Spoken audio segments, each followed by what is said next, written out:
嗨，我是 Stella， 科技日新月异。好的技术给不同心态的使用者，呈现出的结果也会不一样。这样说，网络犯罪一直是一个大课题，你也可能会开始思考法律是不是跟不上时代的变化。最近 AI 换脸的议题因知名 YouTuber 犯罪而浮上台面，是首例 AI 换脸技术犯罪。身为技术的犯罪，台湾现在没有法律约束。如果你不幸是被害人，你这时候可以怎么保障自己？可依刑法第310条妨害名誉罪提告，最多可处2年以下有期徒刑，也可依民法因名誉肖像遭受侵害，提起精神上的损害赔偿。另外，若你散布色情影片，则涉及刑法第235条散播猥亵物品罪，处2年以下有期徒刑，拘役或并科3万以下罚金。如果受害人是未成年的话，则违反儿童及少年性剥削防治条例第36条，处1年以上7年以下有期徒刑，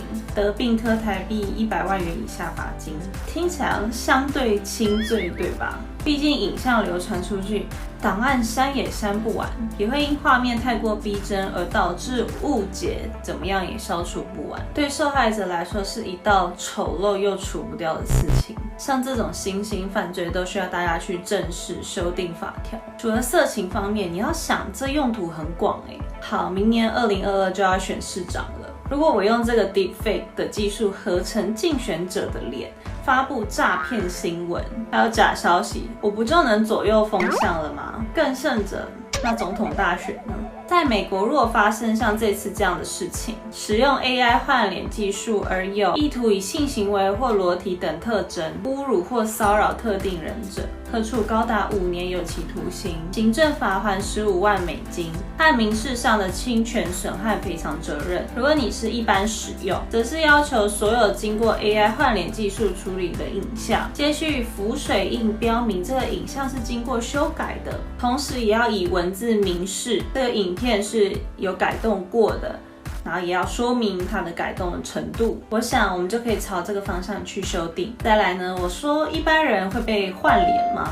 说到换脸，其实这个前阵子在我们生活中不是很热门吗？随便搜都这么多 App， 这就是我刚刚所说的，使用技术心态不同，结果不同。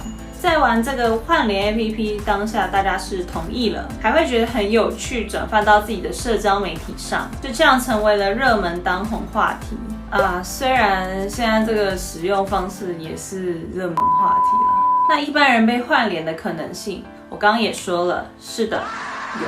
不过也有可能是你不自觉的交出去咯。像之前很有名的 Zao 换脸 APP， 它的用户协议里面就有提到，只要你使用了 Zao 这个 App， 就代表你同意让 Zao 不管是静态还是动态，各平台都能免费使用你的肖像。所以我们在享受玩乐的同时，也要注意是否亲手葬送了自己的权益。